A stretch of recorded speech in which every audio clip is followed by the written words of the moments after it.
Alright, welcome back everybody.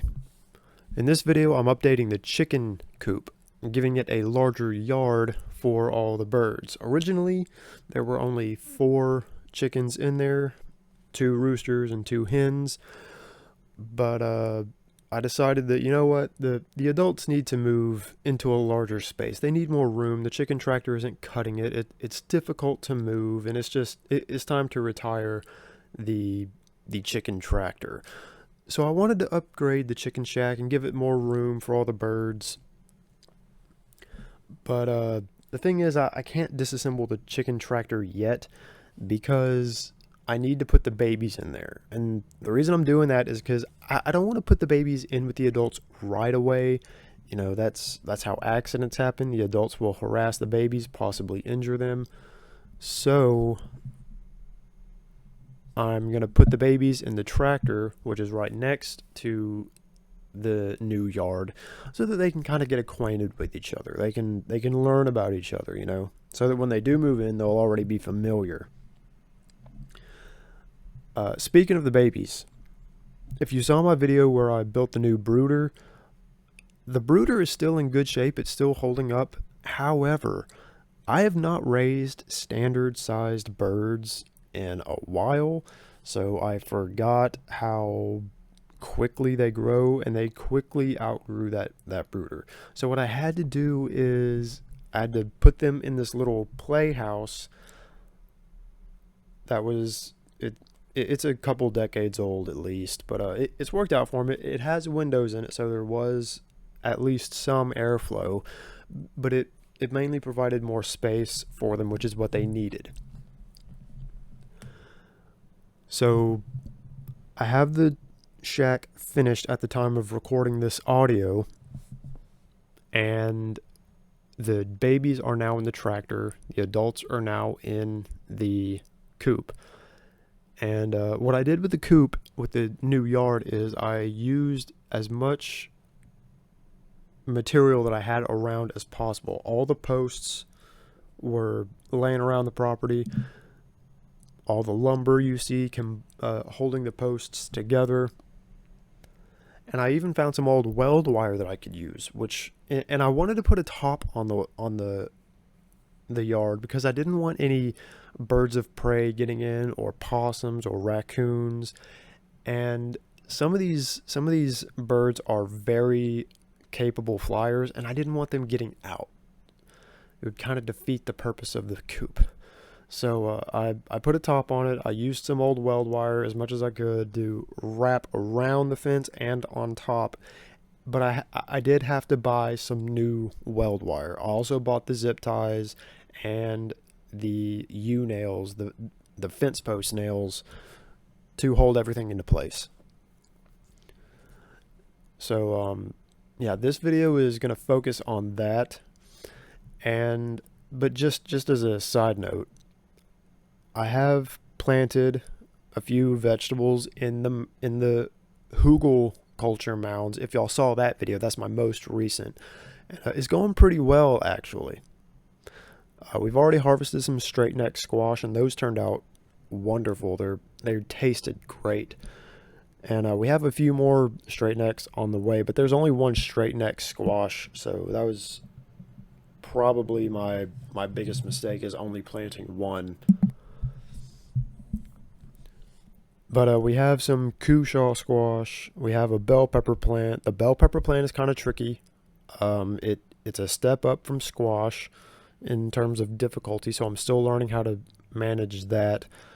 A couple of okra plants, not nearly as many as we should have, looking back, and a couple of tomato plants and a watermelon plant. It was kind of late to plant the watermelon plant, but there are a couple of little watermelons growing on the vine at the time of recording, so you know, we might be able to get a late season watermelon. Who knows?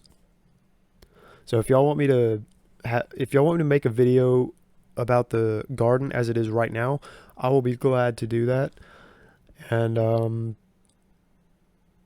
also have some more chicken breed information videos planned, because the babies are Easter eggers, well summers, and cream leg bars. So if y'all want me to do some videos on those three, or at least the well summers and cream leg bars, I totally will. I don't really think I need to do one on Easter eggers because they're not really a breed. They're just a crossbreed, like a Labradoodle, you know. So, but if y'all want me to do that, I will try. But with all that said, I think I'm going to cut the audio here. I'm going to let y'all enjoy the rest of the video. Thanks for watching, and I hope you enjoy it.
Okay, here's the finished product. Got it all sealed up. Got the top on it. I wanted to put a top on it because I didn't want anything getting in. Didn't want any of the birds getting out because some can fly better than the others. Only thing I bought were the zip ties and the screws and this new weld wire. You can see this old weld wire we've had for years. It used to be a part of our duck pen, but I disassembled that and repurposed it. So now it's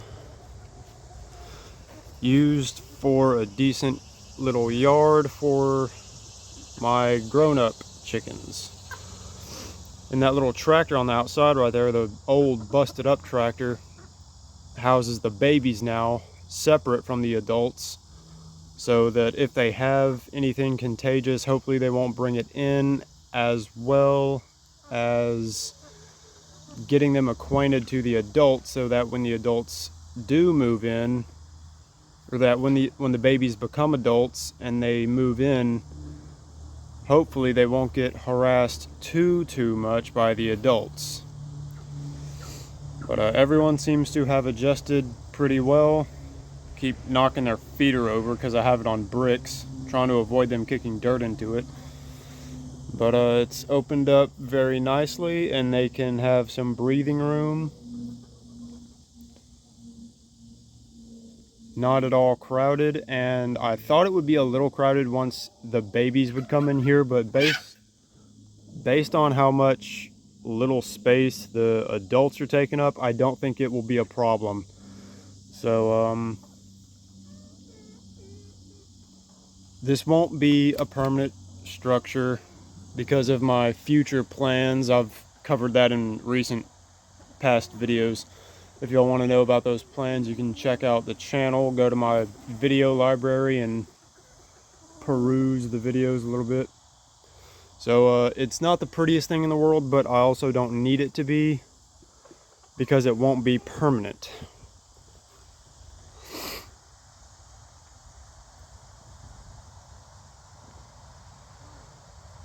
So I left this old swing set that we used to play on. I don't see anything too sharp that they should cut themselves on, so they should be able to make it through without hurting themselves. And I thought, you know, they might want something to hop around on and jump on. You know, they're active little critters.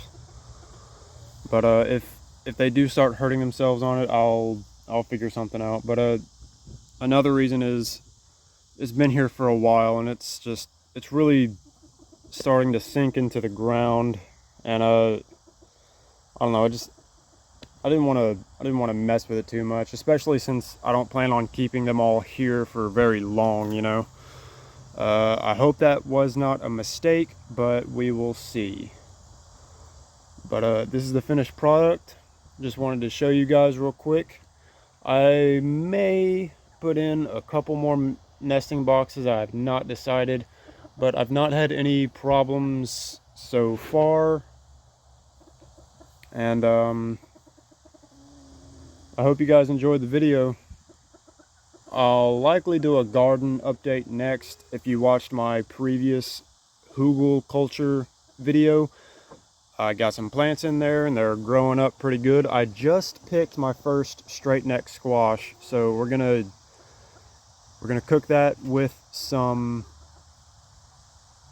deer meat from my uncle, some white-tailed deer tenderloin.